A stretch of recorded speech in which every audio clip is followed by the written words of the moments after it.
Imagine por um instante, e se eu te dissesse que a vida de um único homem ou mulher, há milhares de anos, ainda ecoa até hoje e pode mudar a forma como você enxerga seus próprios desafios? E se dentro da trajetória de um personagem bíblico estivesse escondida uma chave poderosa para compreender não apenas a fé, mas também a superação, a dor, o fracasso e a vitória? Você já se perguntou por que certas histórias resistem ao tempo? Por que, mesmo depois de séculos, continuamos voltando a elas em busca de respostas? Será que é possível que os dilemas enfrentados por pessoas da antiguidade sejam os mesmos que enfrentamos agora? Hoje, nós vamos mergulhar profundamente na vida do profeta Isaías, descobrir suas fraquezas, suas batalhas mais sombrias e os momentos de glória que revelam lições eternas. E no final deste vídeo, eu vou te mostrar qual é a promessa escondida em sua história. Uma promessa que pode transformar a sua jornada hoje.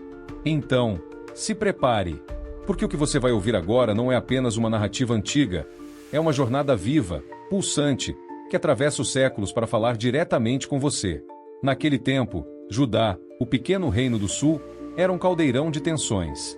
Jerusalém, sua capital, fervilhava sob uma fachada de prosperidade, mas por trás do brilho do ouro, a corrupção e a injustiça corroíam as fundações da sociedade. Reis se sucediam, trazendo consigo momentos de glória e outros de profunda decadência espiritual. O povo, outrora fiel, desviava-se para a adoração de ídolos, ignorando os preceitos divinos. Era uma era de incerteza, com o temível império assírio espreitando as fronteiras, uma ameaça constante que pairava sobre a independência da nação, lembrando a todos da fragilidade de sua existência. Foi nesse cenário de transição e turbulência que um homem singular se levantou. Isaías, filho de Amós, não era um camponês simples ou um profeta isolado no deserto. Sua origem parecia ligá-lo à elite de Jerusalém, talvez até a família real, sugerindo uma educação refinada e acesso aos círculos do poder. Ele morava no coração da cidade, testemunhando de perto as mazelas e as hipocrisias que se infiltravam nos templos e nos palácios.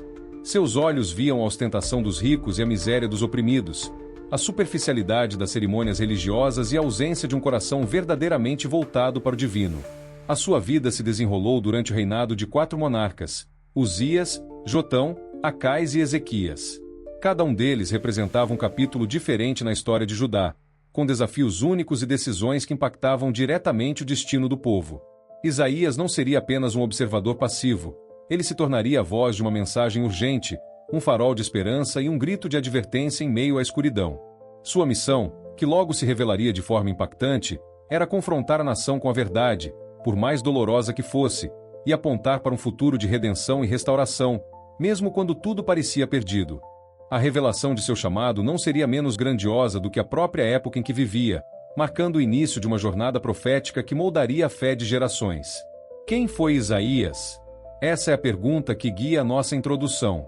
Para compreender sua trajetória, precisamos primeiro entender o cenário em que viveu, os costumes de sua época e, principalmente, porque sua história se tornou tão marcante na Bíblia. Imagine o reino de Judá no século VIII a.C. Era uma terra vibrante, com a majestade do templo em Jerusalém dominando a paisagem, mas também marcada por um clima de instabilidade e apreensão. No horizonte, a sombra crescente do Império Assírio projetava-se ameaçadoramente, engolindo nações e exigindo submissão. Os reis de Judá, muitas vezes vacilantes, buscavam alianças políticas frágeis, oscilando entre a dependência do Egito e a submissão à potência assíria, em vez de confiar na proteção divina. Internamente, a situação não era menos caótica. Apesar das tradições religiosas e dos rituais no templo, a espiritualidade do povo estava em declínio. A idolatria era uma tentação constante, infiltrando-se nas práticas diárias, enquanto a justiça social era negligenciada. Ricos oprimiam os pobres, viúvas e órfãos eram explorados, e a corrupção corroía as estruturas de poder. Foi neste cenário de crise iminente, política, social e, acima de tudo, espiritual, que um homem se levantou. Mas não é apenas sobre um tempo distante. A vida de Isaías revela que as crises, os medos e os sonhos humanos continuam sendo os mesmos. Ele se destacou porque, em meio a todas as adversidades, enfrentou dilemas que revelaram sua fé, suas falhas e suas vitórias. Ao longo deste vídeo, você não apenas vai conhecer fatos sobre o profeta, mas vai descobrir como sua vida se conecta diretamente com a sua. Prepare-se para enxergar reflexos da sua própria jornada nas páginas da Bíblia. Antes de continuar, já aproveita para se inscrever no canal, ativar as notificações e deixar o like, porque esse é só o começo. Você vai querer acompanhar cada detalhe dessa jornada espiritual. Antes de sua jornada profética ser plenamente revelada, o homem que viria a ser conhecido por sua voz em Judá vivia como Isaías, filho de Amós, em Jerusalém. Ele não era um estrangeiro, mas um cidadão da capital, integrado à vida social e religiosa de sua época. Embora as escrituras não detalhem sua profissão ou rotina diária, a tradição judaica e a profundidade de seus escritos sugerem que ele possuía uma educação refinada e, talvez, ligações com a corte real. Seus anos iniciais transcorreram sob o reinado de Uzias, um período de relativa prosperidade, mas também de crescente complacência e corrupção espiritual em Judá. Ele testemunhou a transição para os reinados de Jotão, Acais e, posteriormente, Ezequias, marcados por instabilidade política e ameaças constantes de potências estrangeiras. Foi em meio a esse cenário de incertezas e da morte de um rei influente, no ano em que o rei Uzias faleceu, que sua vida tomou um rumo inalterável. Não foi através de um convite formal ou de um teste de habilidades, mas por uma experiência profunda e transformadora que o chamou. Ele estava no templo, um lugar central para a fé e a comunidade judaica, quando teve uma visão avassaladora. Ele viu o Senhor sentado em um trono alto e exaltado, e a orla de suas vestes enchia o santuário. Serafins o serviam, cada um com 6 asas, clamando incessantemente: Santo, Santo, Santo é o Senhor dos exércitos, a terra toda está cheia da sua glória. Diante de tamanha santidade e poder, seus próprios sonhos de uma vida tranquila ou seus anseios pessoais foram eclipsados. Seus medos e fraquezas vieram à tona de maneira inescapável. Ele não sentiu orgulho ou privilégio, mas uma esmagadora sensação de indignidade. Sua primeira reação foi um grito de desespero: Ai de mim! Estou perdido! Pois sou um homem de lábios impuros e habito no meio de um povo de lábios impuros, e os meus olhos viram o Rei, o Senhor dos Exércitos. Naquele momento, ele reconheceu sua própria mancha e a do povo ao qual pertencia, sentindo-se totalmente inapto para estar na presença daquele Deus que se revelava de forma tão majestosa. Sua fraqueza não era falta de coragem, mas a percepção nua e crua de sua condição humana diante do divino. No entanto, a resposta divina não foi de rejeição. Um dos serafins voou até ele, trazendo uma brasa viva que havia sido tirada do altar com uma tenaz. Ele tocou os lábios do homem com a brasa, declarando: Eis que isto tocou os teus lábios, a tua iniquidade foi tirada e purificado o teu pecado. Após essa purificação simbólica, veio a pergunta que selaria seu destino: Quem enviarei, e quem há de ir por nós? Sem hesitação, e com a certeza de ter sido purificado e capacitado, sua resposta foi imediata e definitiva: Eis-me aqui, envia-me a mim. Seus medos foram substituídos por um senso de propósito, e sua fraqueza foi superada pela convicção de uma chamada que transcendia qualquer desejo pessoal, colocando no caminho de se tornar o porta-voz de Deus para seu povo. Após sua decisiva resposta: Eis-me aqui, envia-me a mim, a realidade do chamado de Isaías começou a se manifestar com urgência e de maneira desafiadora. A voz que o comissionara não tardou em lhe apresentar a primeira prova de sua nova incumbência. Jerusalém estava imersa em um temor palpável. As notícias que chegavam aos ouvidos do rei Acais eram alarmantes. As forças combinadas de Rezim, rei da Síria, e Peça, rei de Israel, marchavam implacavelmente contra Judá, com o objetivo de depor Acais e colocar em seu lugar um fantoche que lhes fosse subserviente. A cidade, antes um bastião de confiança, agora se via cercada pela sombra da invasão iminente, e o coração do rei e de seu povo tremia como as árvores do bosque agitadas pelo vento. No auge dessa crise, o Eterno instruiu Isaías: Vai ao encontro de Acais, tu e teu filho Sear-Jazube, ao fim do aqueduto do tanque superior, no caminho do campo do lavandeiro. A imagem do profeta e seu filho, cujo nome, um remanescente voltará, já era um prenúncio, caminhando para confrontar a ansiedade real em um lugar tão mundano. O campo onde as roupas eram lavadas, perto da fonte de água da cidade, era carregada de simbolismo prático. Acais, naquele momento, não estava em seu trono, mas inspecionando as defesas de água, demonstrando sua preocupação prática com a sobrevivência, mas também seu profundo desespero. Ao encontrar o rei, o profeta transmitiu as palavras divinas com uma clareza inabalável: Tem cuidado e fica tranquilo, não temas, nem se desanime o teu coração por causa destes 2 pedaços de tições fumegantes, por causa do furor de Rezim com a Síria e o filho de Remalias. Porque a Síria, Efraim e o filho de Remalias maquinaram o mal contra ti. Isaías continuou explicando que o plano dos invasores falharia, que dentro de 65 anos Efraim seria desfeito e não seria mais um povo. A mensagem era de encorajamento e uma chamada à confiança em Deus. Se não crerdes, alertou o profeta, certamente não subsistireis. Essa era a condição fundamental. A fé do rei era a chave para a segurança de seu reino. A coragem de Isaías se manifestava em sua capacidade de entregar uma mensagem popular de fé em um momento de pânico. Ainda assim, Acais permanecia cético, seus olhos fixos nas ameaças militares visíveis, não nas promessas invisíveis. Para solidificar sua palavra, Deus, através de Isaías, ofereceu um sinal. Pede ao Eterno teu Deus um sinal, seja nas profundezas do solo, seja nas alturas do céu. Era uma oportunidade para Acais ver o poder divino em ação. Contudo, o rei, já decidido a buscar ajuda na Síria, uma solução humana e desastrosa, mas tangível para ele, recusou. Não o pedirei, nem tentarei o Eterno, alegou, mascarando sua incredulidade com uma falsa piedade. A recusa de Acais foi um golpe. O profeta, que acabará de aceitar sua missão de ser a voz de Deus, viu sua primeira grande advertência e promessa rejeitadas por aquele que mais precisava delas. A fé e a coragem de Isaías foram postas à prova. Continuaria ele a proclamar a verdade mesmo diante da obstinação e incredulidade de seu próprio rei? Sem hesitação, e com uma autoridade que transcendia a decepção, Isaías declarou: Ouvi agora, ó casa de Davi. É pouco para vós cansar os homens, que também cansais ao meu Deus. Portanto, o próprio Eterno vos dará um sinal. Eis que a Virgem conceberá e dará à luz um filho, e lhe chamará Emanuel. Este ato final de proclamação, mesmo contra a vontade do rei, solidificou a coragem de Isaías e reafirmou sua inabalável fé. Ele não seria dissuadido. Sua missão era anunciar a palavra divina, independentemente da resposta humana.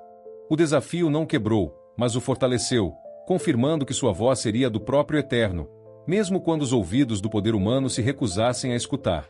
Ele aprendeu que sua fidelidade não dependia da aceitação, mas da obediência à mensagem que lhe havia sido confiada. Os anos se estendiam, e com eles, a repetição da mesma mensagem, o mesmo chamado à retidão, e a mesma, quase ensurdecedora, indiferença. Ele sabia que sua fidelidade não dependia da aceitação alheia, mas da obediência à mensagem que lhe havia sido confiada. No entanto, o peso da rejeição contínua não era algo fácil de suportar. Não era a fé que vacilava, mas o coração humano que, por vezes, se sentia exausto diante da muralha de obstinação do povo. A voz que o Eterno lhe havia dado parecia ecoar em um vazio, e a eficácia de seu trabalho, aos olhos humanos, era quase nula. Onde estavam os frutos de tanto esforço, de tantas palavras proferidas com fervor? Em um desses momentos de profunda introspecção, uma crise silenciosa que corroía a alma, ele buscou um refúgio para a palavra. Não adiantava mais gritar aos ventos para aqueles que escolhiam não ouvir. Havia uma urgência em preservar o que lhe fora confiado, não para o grande público que rejeitava, mas para um pequeno círculo, para aqueles que ainda tinham ouvidos para escutar. Foi nesse período que a necessidade de ligar o testemunho e selar a lei entre os meus discípulos se tornou imperativa. Era um ato de resguardo, de proteção da verdade divina contra o esquecimento deliberado. Ele se via não apenas como arauto, mas como guardião de um legado que precisava sobreviver à cegueira de sua própria geração. Não era um desespero que o impelia, mas uma profunda e humana frustração. A voz que o Eterno lhe havia dado parecia ecoar em um vazio, e a eficácia de seu trabalho, aos olhos humanos, era quase nula. Ele, então, assumiu uma postura de espera, uma quietude ativa. E esperarei o Senhor, que esconde o seu rosto da casa de Jacó. A ele aguardarei. Essa espera não era passividade, mas uma confiança na soberania divina, mesmo quando a manifestação de Deus parecia distante ou velada. Era o reconhecimento de que, apesar de seus esforços incansáveis, a ação final pertencia a um poder maior, e a ele cabia persistir na fé, mesmo na obscuridade. Seus próprios filhos, com nomes que eram sinais e prodígios, eram um consolo e uma confirmação de sua missão, mas também um lembrete constante de sua singularidade, de sua família como parte intrínseca do plano divino, quase como um oásis de fé em um deserto de descrença. Eles eram sinais e prodígios em Israel, um testemunho vivo de que, mesmo quando o mensageiro se sentia isolado e a palavra parecia ignorada, a obra do Eterno continuava, de uma forma ou de outra, manifestando-se. Essa fase de reclusão e espera não diminuiu sua autoridade, mas a humanizou. Mostrou que, mesmo os maiores mensageiros divinos, enfrentam o cansaço, a frustração e a necessidade de se reagrupar, de proteger a semente da verdade para que ela possa florescer em um tempo futuro, quando a escuridão da indiferença finalmente se dissipasse. Ele, mais uma vez, aprendeu que o sucesso de sua missão não estava em resultados imediatos ou na aclamação popular, mas na fidelidade em guardar e transmitir a palavra, custe o que custasse. Isaías, mesmo após o período de quietude e reflexão que o levou a proteger a mensagem divina como um tesouro em solo estéril, não estava livre da tensão que o ambiente gerava. A indiferença do povo persistia, as ameaças externas se adensavam e, por vezes, a pergunta sobre a eficácia de sua dedicação ainda ecoava em seu coração. Ele havia compreendido a importância da paciência, de confiar na soberania divina para o desabrochar da verdade, mas faltava-lhe uma clareza renovada sobre a forma de agir diante de um cenário tão desolador. Não bastava apenas guardar, era preciso saber como e quando a semente germinaria, e qual seria seu papel ativo nesse novo tempo. Foi em meio a essa busca por direcionamento que uma nova manifestação divina alcançou seu espírito. Não foi a visão deslumbrante do trono, mas uma compreensão profunda e transformadora que parecia rasgar o véu do futuro. Em seu íntimo, a voz de Deus trouxe palavras que ressoavam com uma promessa inusitada, um convite para olhar além do que os olhos podiam ver e os ouvidos podiam ouvir no presente. A revelação veio com uma instrução clara, um desafio à sua percepção do que era possível. Não vos lembreis das coisas passadas, nem considereis as antigas.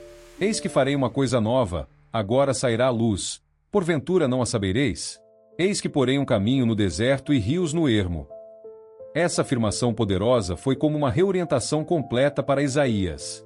Até então, grande parte de sua pregação e de sua angústia estava ligada às falhas passadas e presentes de Judá, às antigas alianças desrespeitadas e às consequências iminentes. Ele se debruçava sobre a história e as advertências. Agora, a mensagem divina o impelia a uma perspectiva inteiramente nova. Não que as lições do passado devessem ser esquecidas, mas a ênfase não deveria mais residir na fixação sobre o que já fora, mas na expectação do que Deus estava prestes a realizar. A virada era prática. Significava que a estagnação e o desânimo, que por vezes tentavam dominá-lo pela lembrança constante da dureza do coração do povo e da aparente inutilidade de seus esforços anteriores, deveriam ser deixados de lado. Deus estava anunciando uma ação criativa e redentora, uma intervenção tão singular que superaria as expectativas e as experiências prévias. Um caminho no deserto e rios no ermo não eram meras figuras de linguagem para Isaías. Era uma promessa concreta de que mesmo nas situações mais áridas e desesperadoras, onde a vida parecia impossível, Deus agiria para prover vida e direcionamento. Essa revelação redefiniu sua rota. O profeta compreendeu que seu papel não era apenas lamentar ou admoestar com base no passado, mas também, e agora com uma força renovada, proclamar a esperança de um futuro moldado pela intervenção divina. Ele tinha de preparar o povo para essa coisa nova, mesmo que os sinais ainda não estivessem visíveis aos olhos humanos. Era uma questão de fé e de antecipação. A semente da verdade, que ele havia protegido com tanto zelo, agora ganhava um novo propósito. Ela não era apenas uma recordação do que fora, mas a fundação para o que seria. Isaías passou a entender que a fidelidade não era apenas em guardar, mas em anunciar que Deus estava em movimento, capaz de fazer o impossível, de transformar o deserto em um jardim e o caminho intransitável em uma rota de salvação. Seu foco mudou de uma análise sombria do presente para uma proclamação vibrante do futuro que Deus estava construindo. O silêncio tenso pairava sobre as muralhas de Jerusalém, mais pesado que a fumaça das vilas queimadas que se espalhava no horizonte. O poderoso exército assírio cercava a cidade, e seus arautos lançavam desafios e zombaria, tentando minar qualquer resquício de esperança. O rei Ezequias, em profunda aflição, rasgou suas vestes e buscou refúgio na casa do Senhor, enviando mensageiros para buscar a palavra do profeta. A situação era desesperadora, humanamente intransponível. A mera força militar não bastaria. O terror era palpável. Quando os emissários chegaram ao profeta, com o coração apertado pela visão da desolação iminente, Isaías ouviu suas palavras, que descreviam o desânimo do rei e do povo. Mas a perspectiva do profeta não era do cerco, e sim a da intervenção divina que ele já anunciava. Sua compreensão amadurecida de que o Criador não era um observador passivo, mas um agente ativo capaz de reverter o impossível, pulsava em cada fibra de seu ser. Ele não ofereceu análises estratégicas nem soluções políticas, mas uma promessa direta, que ecoava a verdade fundamental que o Senhor havia lhe revelado. Com uma voz firme, Isaías transmitiu a resposta divina, uma declaração de soberania inabalável frente à arrogância do inimigo.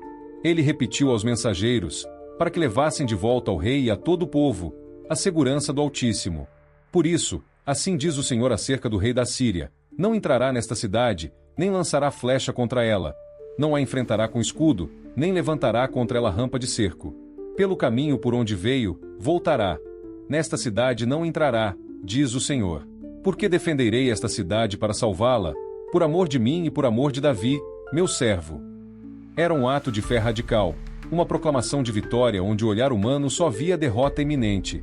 Aquele era o clímax da sua trajetória, a confirmação prática da sua visão, a materialização da sua mensagem de que Deus estava em movimento, capaz de fazer o impossível. Não era mais uma predição distante, mas uma promessa urgente para uma crise imediata. E a palavra se cumpriu. Naquela mesma noite, um anjo do Senhor agiu no acampamento assírio, e ao amanhecer, centenas de milhares estavam mortos. O rei da Assíria, humilhado, retirou-se e retornou à sua terra, sendo posteriormente assassinado por seus próprios filhos. Jerusalém foi poupada. Aquele evento consolidou o ministério do profeta, não apenas como mensageiro de juízo, mas como um arauto da salvação e do poder redentor do Senhor. Aquele dia não foi marcado por uma batalha de espadas ou lanças defendendo as muralhas, mas pela intervenção silenciosa e poderosa do Divino, reafirmando que a verdadeira segurança e a maior conquista residem na fidelidade à palavra revelada. A visão de Isaías, antes focada na análise sombria do presente, foi finalmente validada por um futuro que o próprio Senhor construiu, transformando a rota intransitável da derrota em uma via gloriosa de salvação. Aquele triunfo silêncio, onde a mão invisível do Divino operou a salvação de Jerusalém, não foi apenas o ápice de uma série de advertências e promessas, mas a confirmação inquestionável do ofício profético de Isaías. A partir daquele momento, a autoridade de suas palavras, que muitas vezes pareciam severas ou impossíveis de se concretizar, reverberou com uma força renovada. Já não era apenas a voz de um homem, mas a manifestação clara de que o Senhor estava verdadeiramente com seu povo, e que sua palavra jamais falharia. Isaías, em sua profunda conexão com o Eterno, compreendia a natureza duradoura e inevitável da mensagem que lhe era confiada. Ele sabia que cada pronúncia, fosse ela de juízo ou de esperança, era uma semente lançada em solo fértil, destinada a germinar e produzir frutos a seu tempo. Sua vida demonstrou a verdade de que a palavra divina, uma vez proferida, tem um propósito imutável e uma eficácia intrínseca, comparável à chuva e à neve que descem dos céus. Assim como elas não retornam vazias, mas regam a terra, fazendo-a produzir e florescer, para que haja semente para o semeador e pão para o que come, da mesma forma a palavra que saía da boca do Senhor, através de Isaías, não voltaria para ele sem cumprir aquilo que lhe aprazia e sem realizar o propósito para o qual for enviada. Essa convicção profunda moldou o legado de Isaías para gerações. Mesmo após a intervenção divina em Jerusalém, o povo de Judá enfrentaria o cativeiro babilônico, um período de desespero e perda. Contudo, as profecias de Isaías, especialmente aquelas que falavam de um futuro de restauração, de um servo sofredor e de um novo céu e uma nova terra, mantiveram a chama da esperança acesa. As palavras que ele pronunciou séculos antes do exílio não voltaram vazias. Elas foram o alicerce sobre o qual a fé dos cativos se firmou, fornecendo a certeza de que Deus ainda tinha um plano, que a punição não era o fim e que a libertação viria. A fidelidade do profeta em registrar e proclamar essas mensagens garantiu que a promessa de redenção estivesse disponível para aqueles que se encontravam em profunda aflição. As lições de Isaías ressoam até hoje com uma clareza inabalável. Primeiramente, a vida dele nos ensina sobre a fidelidade incondicional à verdade, mesmo diante da impopularidade e do risco pessoal. Isaías não hesitou em expor os pecados de sua nação, nem em proclamar a glória futura de Deus, independentemente de como suas palavras fossem recebidas. Sua perseverança nos mostra a importância de manter-se firme nos princípios divinos, confiando que a palavra de Deus é soberana e sempre cumprirá seu desígnio. Em segundo lugar, a história de Isaías é um lembrete vívido da confiabilidade das promessas divinas. O que Deus promete, ele cumpre, seja para julgamento ou para salvação. A vitória em Jerusalém, o retorno do exílio e, finalmente, a vinda do Messias, que Isaías profetizou com detalhes tão ricos, são testemunhos da pontualidade e da veracidade da palavra de Deus. Isso nos encoraja a depositar nossa fé nas promessas que ele fez para nossas próprias vidas e para o futuro da humanidade. Por fim, o legado de Isaías nos desafia a olhar além das circunstâncias imediatas e abraçar uma perspectiva de longo prazo da obra de Deus. Ele nos ensina que as ações divinas se desdobram ao longo do tempo, e que a paciência e a fé são essenciais para discernir a plenitude do plano do Criador. A vida e as palavras de Isaías continuam a nutrir gerações, oferecendo orientação, esperança e a certeza inabalável de que a palavra de Deus é viva, eficaz e, como a chuva, nunca volta vazia. O ar estava pesado, denso com o medo e a expectativa. Vozes se erguiam em um clamor indistinto, cada uma puxando para uma direção diferente, exigindo respostas imediatas, soluções rápidas para uma crise que parecia consumir tudo. Os olhos, antes cheios de esperança, agora refletiam a sombra da dúvida, fixos naquele que se via no centro da tempestade. O peso das decisões anteriores, das promessas e das esperas, acumulava-se em seus ombros como uma montanha, ameaçando esmagá-lo. Não havia tempo para hesitar, mas cada caminho visível parecia levar a um abismo diferente. Um silêncio ensurdecedor, no entanto, irrompeu no meio do caos, não externo, mas dentro de sua própria alma. Era o silêncio que precede o grito, a calmaria tensa antes da virada. Ele sentiu o chão sob seus pés ceder, não em uma queda, mas em uma estranha suspensão. As soluções lógicas, as estratégias humanas que antes pareciam tão sólidas, desvaneceram-se como fumaça. Restava apenas uma encruzilhada de fé e desespero, onde o caminho mais doloroso se revelava, paradoxalmente, como o único verdadeiro.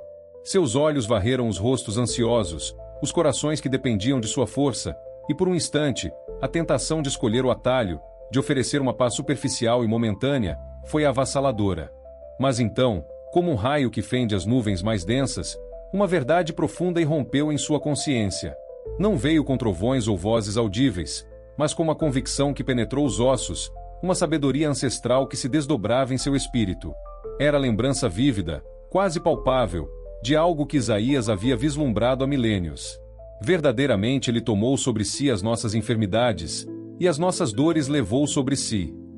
A frase ressoou, não como uma citação distante, mas como a própria essência do momento. Compreendeu que a verdadeira liderança, a verdadeira salvação, não estava em desviar o sofrimento, mas em absorvê-lo, em carregar o fardo, mesmo que isso significasse ser incompreendido, ferido, moído pelas iniquidades de um mundo cego. Seu corpo, antes tenso e rígido, relaxou numa aceitação que beirava a rendição total, mas era, na verdade, a mais pura forma de fortaleza. As mãos cerraram-se, não em punhos de luta, mas em um gesto de firmeza inabalável. O castigo que traria paz para os outros, a dor que geraria cura, tudo isso não era uma teoria distante, mas uma realidade iminente. Era o preço, a vereda estreita para a verdadeira libertação. Pelas suas pisaduras fomos sarados, ecoava em sua mente, e ele entendeu que o caminho adiante exigiria suas próprias pisaduras, suas próprias marcas, para que a palavra de Deus, aquela que nunca volta vazia, pudesse cumprir-se plenamente. A voz que finalmente emergiu de sua garganta era calma, mas revestida de uma autoridade serena, forjada na fornalha da fé. Não prometeu o fim imediato das provações, mas a certeza de um propósito maior, de uma redenção que superaria a dor presente.